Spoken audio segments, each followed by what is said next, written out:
Les porte-avions fascinent. Ces navires de guerre sont essentiels pour la projection de puissance maritime, permettant à une flotte de disposer d'une force aérienne n'importe où dans le monde. Chine, France ou encore États-Unis, toutes les grandes puissances en possèdent. Parmi les plus impressionnants et puissants, 6 se distinguent particulièrement et on te propose de les découvrir en passant par les États-Unis, la France, la Chine, le Royaume-Uni ou encore la Russie. Es-tu prêt à les découvrir ?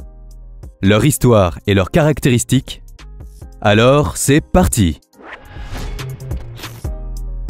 Le porte-avions Admiral Kouznetsov est un navire emblématique de la marine russe. Initialement nommé Tbilissi puis Leonid Brejnev, il a été rebaptisé en l'honneur de l'amiral de la flotte de l'Union soviétique Nikolai Gerasimovitch Kouznetsov. Il a été commandé par la marine soviétique le 3 mars 1981 et sa quille a été posée le 22 février 1983. Il a été lancé le 5 décembre 1985 et est devenu opérationnel en 1995.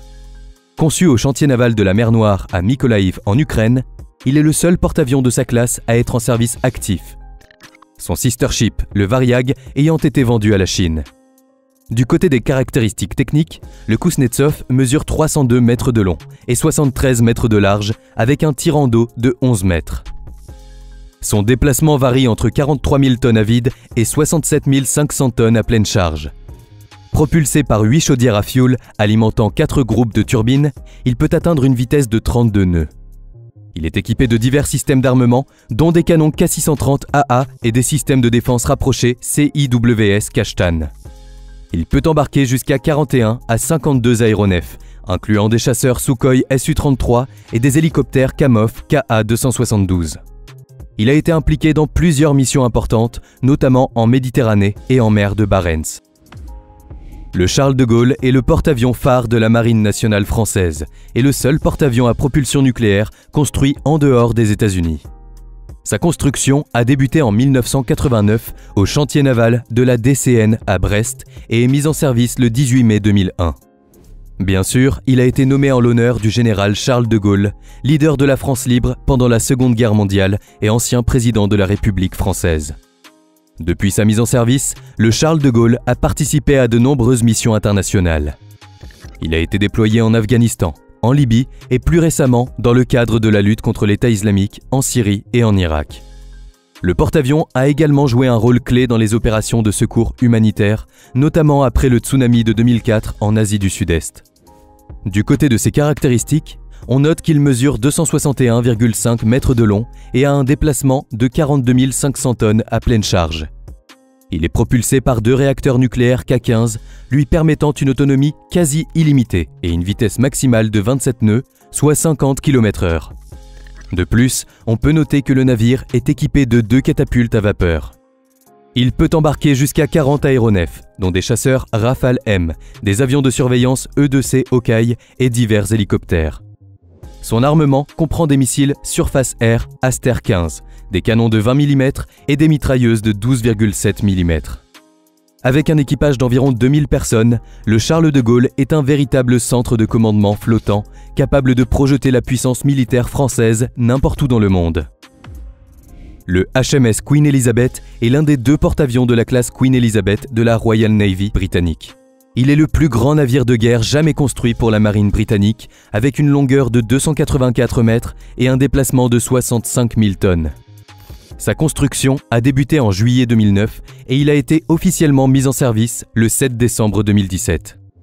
Le navire a été baptisé en l'honneur de la reine Elisabeth et du premier navire HMS Queen Elizabeth, un cuirassé de la Première Guerre mondiale. Il a effectué ses premiers essais en mer en juin 2017 et a atteint sa capacité opérationnelle initiale en janvier 2021. Il a depuis participé à plusieurs déploiements internationaux, y compris des exercices d'interopérabilité avec des forces alliées en Méditerranée et en Asie. Il est propulsé par 2 turbines à gaz Rolls-Royce MT-30 et 4 générateurs diesel Wärtsilä, lui permettant d'atteindre une vitesse maximale de 27 nœuds, soit 50 km/h. Il est équipé de systèmes d'armement tels que des canons Phalanx CIWS et des canons de 30 mm. Le navire peut accueillir jusqu'à 70 aéronefs, dont des chasseurs F-35B Lightning II et des hélicoptères Merlin 24.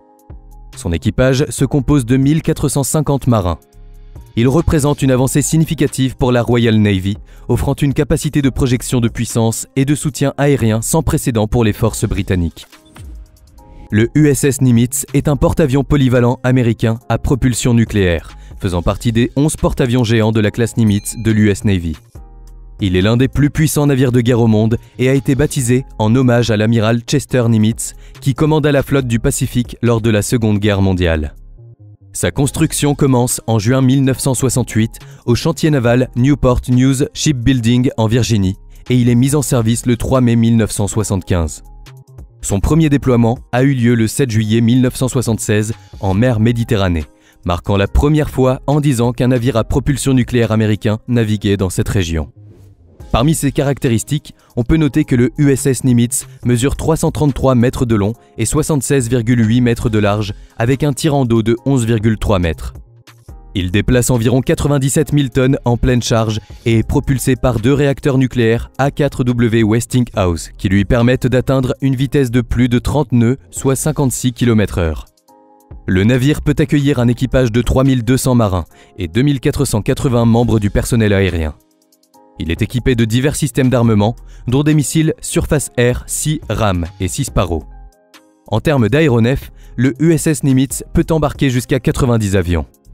Même s'il n'est plus tout récent, il continue de jouer un rôle crucial dans les opérations militaires et humanitaires de l'US Navy, démontrant la puissance et la polyvalence des porte-avions modernes. Le Fujian est le 3e porte-avions de la marine chinoise et le premier à être entièrement conçu et construit en Chine. Il a été lancé le 17 juin 2022 et représente une étape importante pour la Chine, car il marque une avancée significative en termes de capacité navale et technologique. De plus, il est le plus grand porte-avions de la marine chinoise, mesurant 316 mètres de long et 76 mètres de large. Avec un déplacement de plus de 80 000 tonnes à pleine charge, il est équipé de systèmes de catapultes électromagnétiques, similaires à ceux utilisés par les porte-avions américains, permettant de lancer des avions plus lourds et plus rapidement que les systèmes de catapultes à vapeur traditionnels. Cette technologie avancée lui permet de déployer une variété d'aéronefs, y compris des chasseurs Shenyang J-15, des avions de guet aériens Xi'an KJ-600 et des drones Hongdu GJ-11. On peut aussi noter qu'il est équipé d'une propulsion conventionnelle avec un système de propulsion électrique intégré.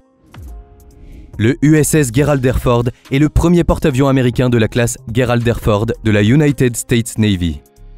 Il a été mis en service en juillet 2017, marquant une avancée significative par rapport à la classe Nimitz. Comme tu le sais peut-être, il porte le nom du 38e président des États-Unis, Gerald R. Ford, qui a servi dans la marine pendant la Seconde Guerre mondiale. Sa construction a débuté en 2009 au chantier naval Northrop Grumman de Newport News en Virginie. Il est livré à la marine en 2017.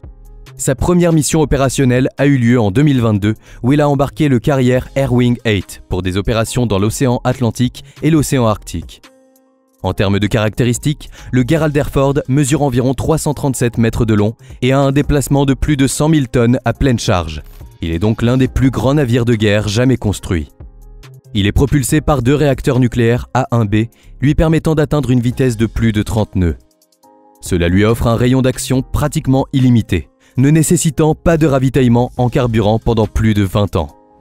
On peut aussi noter qu'il est équipé de nombreuses innovations technologiques, notamment le système de catapulte électromagnétique qui est utilisé pour le lancement des avions et qui remplace les catapultes à vapeur traditionnelles. Il dispose également de systèmes de défense avancés, incluant des lanceurs de missiles surface-air, RIM-116, Rolling Airframe Missile, et des systèmes d'armes rapprochés Phalanx CIWS. Il peut embarquer plus de 75 aéronefs, incluant des chasseurs FA-18EF Super Hornet, des avions de guerre électroniques EA-18G Growler et des hélicoptères MH-60R S-12. L'équipage du Gerald R. Ford est composé de 4660 personnes, incluant des officiers, des marins et du personnel aérien. Voilà, tu sais maintenant tout des meilleurs porte-avions au monde. Ils jouent un rôle essentiel dans la défense nationale, la projection de puissance et les opérations de maintien de la paix.